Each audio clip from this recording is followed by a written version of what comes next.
but my feet wouldn't move. I was paralyzed, held in place by some invisible force. The symbols on the floor began to glow, and I felt myself being lifted into the air.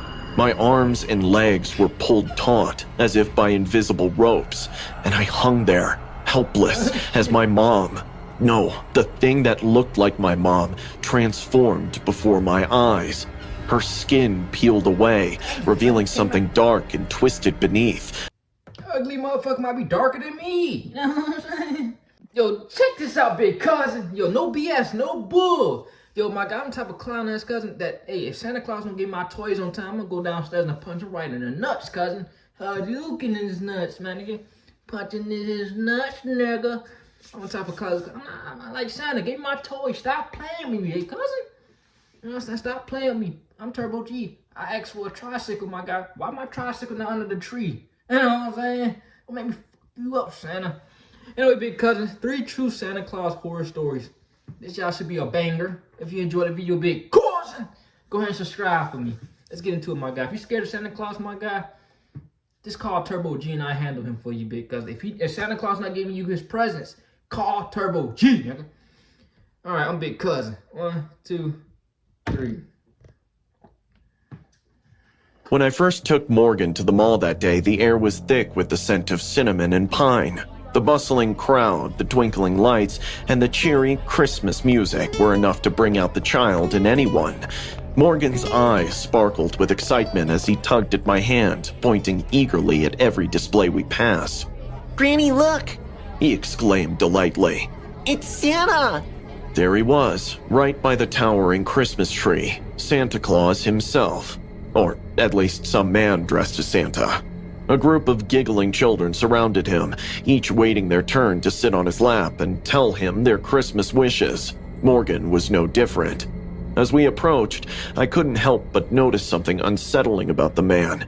His Santa suit was immaculate, but his eyes didn't have that jolly twinkle I remembered from when I was a child. Instead, they seemed cold, detached. But I pushed that thought aside, chalking it up to my... That punk ass Santa Claus either on drugs or he scratched the fuck out. Dealing with all them damn kids, my nigga would scratch the motherfucker out. He gotta sit down. Yo, imagine being the mall Santa, dog. I wonder how the mall Santas really be feeling, dog. They got so many ass cheeks with some kids pretending to be Santa Claus, you know what I'm saying, for hours. That's enough to make your ass cheeks hurt, big cousin. You know what I'm saying? I might be mall Santa one day, my guy. I just gotta get a little fat. Grow me a white beard. Well, I could buy one of those shits. I just gotta get fat as a motherfucker, dog. You know what I'm saying? Become 300 pounds, and I could be Santa Claus at this beat. But yeah, but that nigga, that fucked up Santa either scratched out. Oh, he tired of these goddamn kids, cousin. He tired of them. He ain't gonna murder a motherfucker, dog. Be careful who you let around your kids, dog. Don't let a crazy fuck like this around your kids, dog. Overactive imagination. After all, I was an old woman, and sometimes I saw things that others couldn't. Go on, dear. I encouraged Morgan, even though my stomach twisted in knots. Go say hi. Morgan clapped and excitedly waddled his way to the podium. Santa guffawed as he placed him on his lap. But the next seconds, Morgan's face changed. His smile faltered, eyes widened, and I swear I saw the color drain from his cheeks. Morgan? I gasped softly. That nigga like, damn, this Santa Claus stink like a motherfucker, nigga. He smell like ass, cousin. Like, that nigga, hey, that's enough to make anybody feel some type of way. Like, damn, dog, this nigga stink like fuck. That nigga face went pale, my guy, because he realized Santa Claus is shit himself, dog. You know what I'm saying? But he didn't respond. His tiny hands were clenched into fists as the man grinned down at him, too wide, too forced. Then Morgan flinched. It was subtle, but I saw it. A small, almost imperceptible jerk, as if something had startled him. The picture was taken in a flash, and then the man leaned in close to Morgan's ear. I couldn't hear what he whispered, but I saw the way my grandson's body cowered. The man's smile never wavered as he set Morgan down on the ground and picked another kiddo. Thank you, Santa. I said, trying to keep my voice steady. Morgan curled his cold palms around my fingers and dragged us out. He didn't say a word all the way home. The sparkle in his eyes had died. His little body was rigid with fear. It wasn't until we got back that I noticed how pale he'd become, the way his skin seemed almost translucent. That night, he wouldn't go to bed. He insisted on sleeping in mine, and no matter how much his parents or I coaxed or comforted him, he wouldn't stop shaking. Morgan was terrified of something, or someone. When his mother found him the next morning, curled up on my bed, feverish and mumbling in his sleep, our hearts nearly stopped. He kept muttering, Don't touch me. Don't touch me. over and over again, his voice so weak and broken that it made my chest tighten with dread. Morgan's fever broke after 2 days, but the shivering remained. When we tried to talk to him about Christmas, he screamed so loud the neighbors came. His eyes were wild with terror. "Mom, is there something you want to tell us?" My son asked after he had tucked Morgan into bed. Don't worry. I'll take care of it. I promised. There was only one explanation. Shit, no. I'd be like, what the fuck my son is tweaking out like this? Because he's tweaking, my guy. He pale as shit, screaming. I'm talking about, hey, I'm about to get you some presents. I'm about to make you meet Santa Claus. And he out here getting scared out of his mind. Like, something went down, my guy. I'm about to take my motherfucking ass to that mall and beat Santa, bitch. Stop cursing, big cousin. Yo, I apologize for my cursing. You know, so you got some people that don't like the cursing. But I can't help it, big cousin. You know what I'm saying? But come on, dog. If I see a cousin that look creepy as hell and he dressed up Santa Claus, my God, I'm not taking my kid nowhere near that motherfucker, dog. You know what I'm saying? Like, bro, what type of shit do parents be on, bro? Like, y'all niggas don't be having eyeballs? Y'all don't got brain cells? Cause, bro, why would you send your kid to a motherfucker that look like, I mean, the eyes looking like that, all puffy and wide out, you know what I'm saying? Look like they all drugged out as be. Come on, bro. You set your kid up for failure, nigga. Damn. Like, my guy, like, bro, come on, son. Niggas be off drugs, too. What the fuck? Whatever that man had done, it was enough to scar my grandson deeply. I couldn't just sit back and do nothing, not when I knew something was so horribly wrong. So, on the night before Christmas, I went back to the mall. I wanted to confront the man, to see for myself what kind of Granny got saggy tits, nigga. Tits down there on the fucking floor, bro. monster had terrified my sweet boy. The mall was quieter than before. The festive chaos was replaced with a more subdued atmosphere. But there he was, still sitting in that same chair, still grinning at every child he placed on his lap. I observed him from a distance. Everything was usual at first. He'd pick kids, laugh, and promise them presents. But then I saw it. He had scooped a little girl around Morgan's age into his arms. She was telling him something when his palm wrapped around her tiny thighs and pinched her. Then, he leaned in to whisper something in her ear. The girl's face went ashen, her tiny mouth quivering as she held back tears. That monster. I stormed over, grabbed a large candy cane decoration from the corner, and without a second thought, brought it down hard on that man's head. He recoiled, a look of shock on his face as I hit him again and again until the security intervened. You freak! I screamed for everyone to hear. The security stormed in and took him away. The parents reported everything to the authorities. Later, I found out he'd been arrested and charged with multiple counts of child endangerment.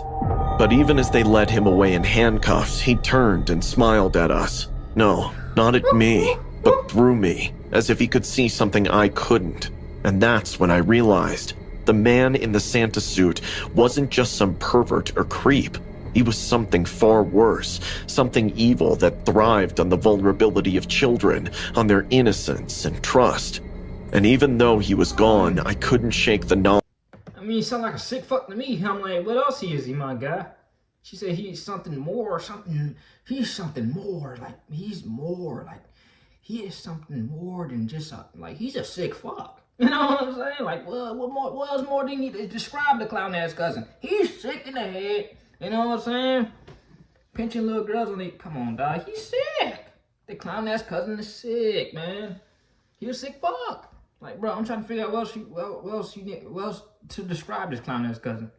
But you trying to call him a demon out this bee? If he a demon, my God, somebody go take that clown ass cousin in the back of the motherfucking building and take him out of his fucking life, dog.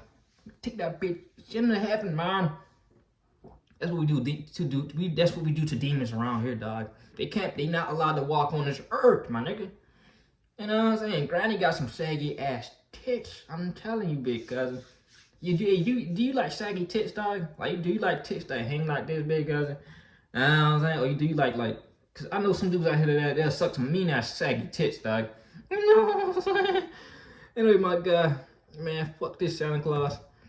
Knowledge that somewhere around the world, another Morgan might be subjected to the same trauma. Because evil like that doesn't just go away. It lingers, waiting for the next chance to strike, to spread in like darkness. And now, every time I close my eyes, I see that smile, that terrible monstrous grin, and I know deep down that this Christmas won't be the last we hear of devils like them. Christmas used to be my I'm trying to figure out how the fuck he's able to come for a second shift too, dog. Like, damn, son. Like, I know he was doing that shit the night before. He was able to keep going on before that grandma attacked his ass and knocked him the fuck out with that big ass candy cane. Come on, bro. Like, the mall security guards, they need to be responsible too, dog. And why some of the clown ass kids never told their parents sooner? So I guess you got some scary ass parents, dog. Like, man, that kid capping their cheeks out. You know what I'm saying? Like, they deep down inside don't want to rumble with Santa Claus. They rather have somebody else have some ball sacks and do the work for them. My God, they don't want to step up like, yeah, my kid said it too. He said Santa F them. Favorite time of year. The lights, the music, the cold air filled with the promise of snow. It all used to make me feel like a kid again. But that was before last winter, before the night in the cabin that changed everything. Now, whenever the holiday season rolls around, I'm filled with a deep, gnawing dread, and it all comes down to one thing: Santa Claus. It started innocently enough. My girlfriend Molly, our friends Nancy and Buck, and I decided to rent a cabin in the woods for a cozy Christmas getaway. The place was straight out of a horror movie, wooden, creaky, and nestled in the middle of nowhere. Buck even joked that it gave off Evil Dead vibes. We all laughed it off, figuring every cabin in the woods felt that way. While Molly and Nancy struggled to get a fire going in the ancient fireplace, Buck busied himself with dinner preparations. I didn't have much to do, so I wandered around the cabin, taking in the rustic surroundings. That's when I heard it, a hollow thud beneath my foot as I stepped on a corner of the living room. Curious, I crouched down and noticed a small metal hook embedded in the wooden floor. "Hey guys, check this out," I called over, and soon all four of us were huddled around as I tugged at the hook. With a creak, a hidden trapdoor swung open, revealing a dark, musty basement beneath the cabin. None of us were particularly eager to explore it, but we were too intrigued not to. The basement was filled with the kind of old junk that you'd expect: rusted tools, moldy boxes, and broken furniture. But then, we found something strange. A cardboard box labeled "Confidential." Inside were a bunch of old videotapes, each one marked with an asset code like Sub 10 and Sub 12. Thankfully, the cabin had an old VCR, so we decided to watch one of the tapes. Buck popped in the tape labeled Sub 12, and we all settled onto the dusty couch to see what it was. The screen flickered to life, showing grainy footage of a man dressed as Santa Claus. He stood in front of the camera in what looked like the very living room we were sitting in and started singing, "Jingle bells." At first, we laughed at how bizarre and creepy it was. A Santa singing to an empty room in this creepy old cabin, but the laughter quickly died when Santa suddenly stopped singing. He stared directly into the camera, his eyes dark and hollow, and then he spoke. "Can you..." Yo, clown ass cousins never watch any scary movies, my God. If I see a bunch of old ass tapes in the cabin, because I'm not going there with I ain't going nowhere near the clown ass cousins.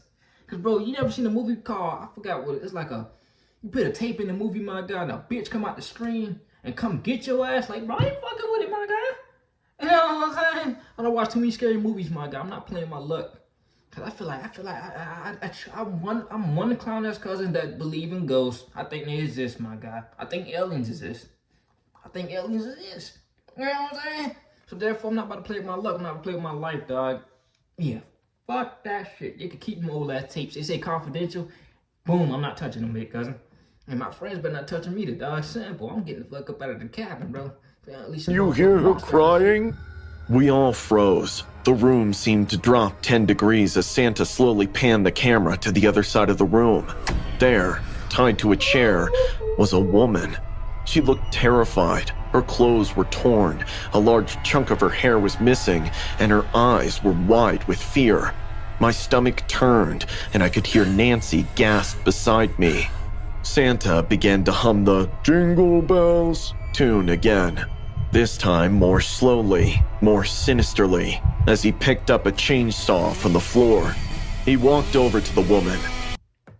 Or you can see something like this that make you not want to sleep at night. Cause goddamn, son. If I ever see something like I'm pretty sure it'd be on the dark web. I'm never going on that shit, cousin. Yeah, kiss my chops. You know what I'm saying? But if I see some shit like this, my God, I most definitely won't be able to sleep at night, my God. A little girl getting chainsawed to death? Come on, cousin. Oh, hell no. Yeah, my God, I'm gonna be pissed off. I might throw up. Nigga might, shit, dog. Like, imagine seeing some stuff like this, like, in real life. I don't know how people do it, bro. Man. Dragged her chair out of the camera's view. For a moment, the screen just showed the empty room. But the sounds were horrific. The roar of the chainsaw, the woman's screams, the sickening noise of flesh being torn apart. It was all too real. We sat there, paralyzed with horror, as the sounds finally died down. If you motherfuckers don't turn that tape off, god damn, son. Somebody oughta got up and say, man, you gotta turn this shit off, bro. Ooh, turn the tape off, my nigga. Y'all just sitting there like, bro, this not no movie, my God. This is real life. This Santa Claus is sick fuck. I'm not gonna continue watching this shit, man. You know what I'm saying? I'd have got up and threw that tape in the trash, dog. I'm pretty sure the Santa Claus is... I'd have moved out the cabinet, too. You know what I'm saying? You gotta move out the cabinet now. You can't stay there after some shit like this happen. Then, Santa walked back into the frame, his suit and face now splattered with blood. He leaned in close to the camera, grinning. Subject 12 deceased. Merry Christmas. The tape ended abruptly, leaving us in stunned silence. Yo. My heart was pounding, and I could feel the cold sweat on the back of my neck. All them tapes he had was him killing cousins. All them tapes he had was him killing cousins, bro. Oh, hell no, dog. And that tape box is full of things, too, nigga. You know what I'm saying? It's full of tapes. So you telling me Mr. Clown's cousin just filled himself from 1 to 12 to 30? Ah, hell no. How many niggas got killed in that cabinet, bro? You know what I'm saying? How many niggas got killed in that cabinet, bro? You most definitely gotta get the fuck out of the cabinet now, my nigga. Santa Claus might be coming back and turn all of us into victims. Buck was the first to speak, his voice shaky. The numbers on the tapes, they're not just tapes, they're women. He's numbered them as his subjects. We couldn't stay in the cabin another minute. We grabbed our things and left, not bothering to contact the owner. It was obvious that whoever rented out this cabin had something to do with these tapes, these murders. We drove straight to the nearest police station and handed over the tapes. What we learned there made my blood run cold. The tapes reopened an infamous 30-year-old cold case, the Christmas abductions. 15 women had gone missing in those woods or along the nearby highway, and no one had ever found them. The cabin's owner was questioned, but he denied knowing anything about the tapes. Whoever the man in the Santa costume was, he was still out there, living free, with no remorse for the lives he'd taken. That night changed me. Now, every time I see Santa Claus, I don't see a jolly man bringing gifts to children. I see a monster. I hear the screams of that woman in the cabin, the grinding sound of the chainsaw, the twisted grin on that bloodied face. and I know that no matter how hard I try, I'll never be able to forget it. So when Christmas comes around, while others are hanging up stockings and decorating trees, I'm double-checking the locks on my doors and staying as far away from anything that resembles Santa Claus as I can, because I know the truth. Christmas can be a nightmare, and Santa is its darkest figure. It's been 10 years since... I'm the type of clown ass cousin to get PTSD from my shit, and I see a Santa Claus, I might blast the nearest one I ever see. Cause goddamn, son, like, bro, of course, my nigga, you ain't gonna see Santa Claus the same after seeing some shit like that, big cousin. Yeah, I'm the type of cousin that might blast Santa Claus if you come near my kid, bro, after seeing some stuff like that. I'm out with my kid, Santa Claus, I'm like, hold on, Santa, back up, no, back up, Santa. I don't trust no Santa Claus out, you know what I'm saying? Like, man, take that costume off and go home. My kid like, what you doing, Dad? Protecting you, son. I don't see some weird shit, dog. Since that Christmas Eve, but the memory of it still haunts me like a shadow that never leaves. I was just a kid back then, only 8 years old, and still reeling from the loss of my mom. She'd been everything to me. The warmth in our house, the laughter in the air. When she passed, it felt like the world had lost its color. That December, I did something I've never told anyone. I wrote a letter to Santa, asking him for jerked off in your motherfucking bathtub. For just one thing, to bring back my mom again. I knew it was silly. I was old enough to doubt Santa's existence, but I was desperate. I wanted her back so badly, it hurt. On Christmas Eve, I placed the letter on my windowsill. But that night, as I lay in bed, something strange happened. A shadow appeared on the wall, growing larger and darker until it took the shape of a man. No, not a man. It looked like Santa, but not the jolly figure I'd imagined. This shadow was tall, looming, its eyes glowing like embers in the darkness. Santa? The shadow nodded, though it didn't speak. I was terrified, but also hopeful. I didn't know what was happening, but I felt like my wish was about to come true. The shadow stretched out a hand, and suddenly she was there. My mom, standing at the foot of my bed. I could hardly believe it, but something was wrong. She wasn't the mom I remembered. Her skin was pale, almost white, like rice paper. Her eyes were dull, lifeless, and she didn't smile or speak. And she also got saggy tits too, dog. You know what I'm saying? No saggy tits, cousin. Just stared at me with an intensity that made me shiver, but I didn't care. She was here. She was real. I jumped out of bed and hugged her, but she didn't hug me back. Her arms hung limply at her sides, cold as ice. Mom, you're back. I missed you so much. She nodded slowly, her movements stiff.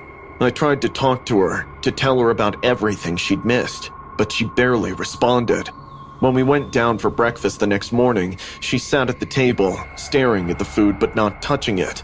I couldn't wait to see Dad's reaction, but it was strange. Dad, isn't it great? Mom's back. He looked at me, confused. Ethan, what are you talking about? That's when I realized that he couldn't see her. She was only visible to me. As the days passed, my mom started asking. I'm like, what the fuck you mean, little nigga? You know what I'm saying?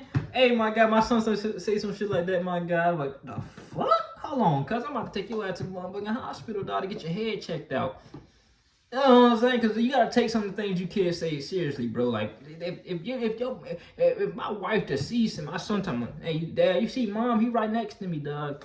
And I'm gonna go instant pale, dog. Like, oh shit, this nigga seen a ghost, dog. I believe in ghosts. So I'm gonna take that clown ass cousin before he end up getting possessed to a motherfucking hospital, dog. Let them check him out, my God, see if he don't got nothing, you know what I'm saying? Wait a minute, I might have to go to a church, not a damn hospital, dog. You know what I'm saying? What a hospital will do when a nigga get possessed. Me for strange things. She wanted locks of my hair, bits of fabric from my clothes, even my favorite toys. Every time I gave her something, she seemed to become more lifelike. Her skin gained a faint blush, and her movements became smoother. But with each gift, something darker crept into her eyes, a twisted gleam that scared me. Mommy? Why do you need these things? She didn't answer, just smiled a smile that didn't reach her eyes. And every night she would whisper to me in a voice that was not quite hers. Soon, Ethan. Soon. We'll be together forever. One night, she told me that we were going to celebrate her birthday. She led me to the living room, and what I saw there made my blood run cold. The room was filled with symbols I didn't understand, drawn in chalk on the walls and floor. Candles flickered in a circle around us, casting eerie shadows that danced like living. Oh, hell no, nigga. There's some Chucky shit, dog.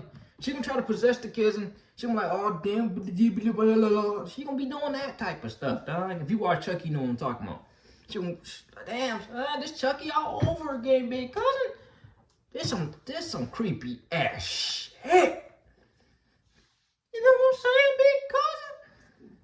This some creepy ass stuff, my guy. This top level creep.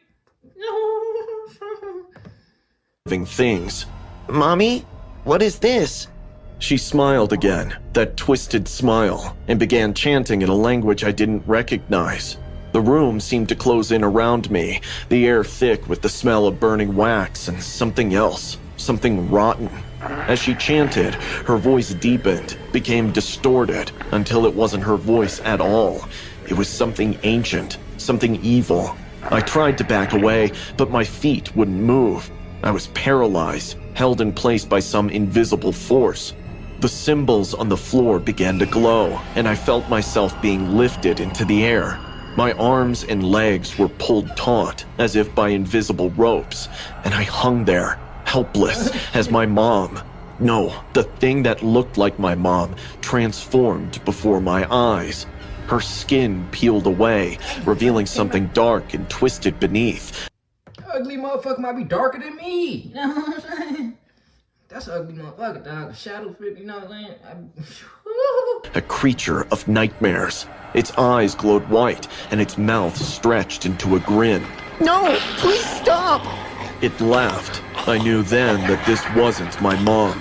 It was some demon, something ancient and terrible, wearing her face like a mask.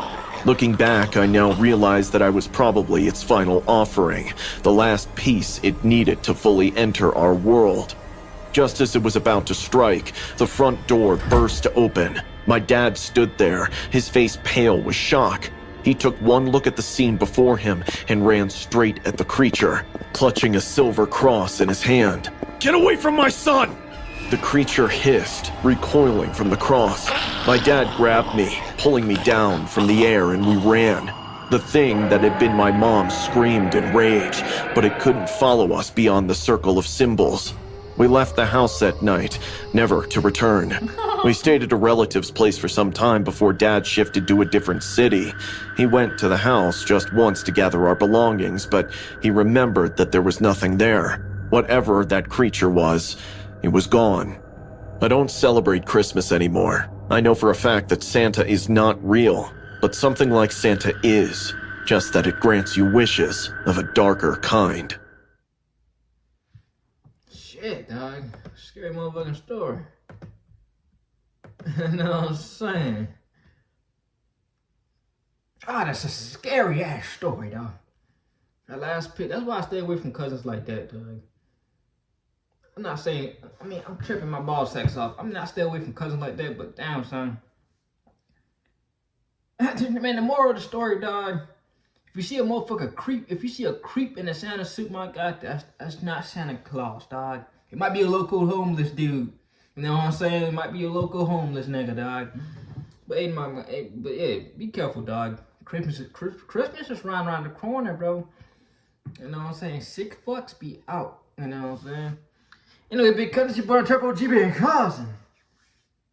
And if you enjoyed the video, like and subscribe, bitch. Cool.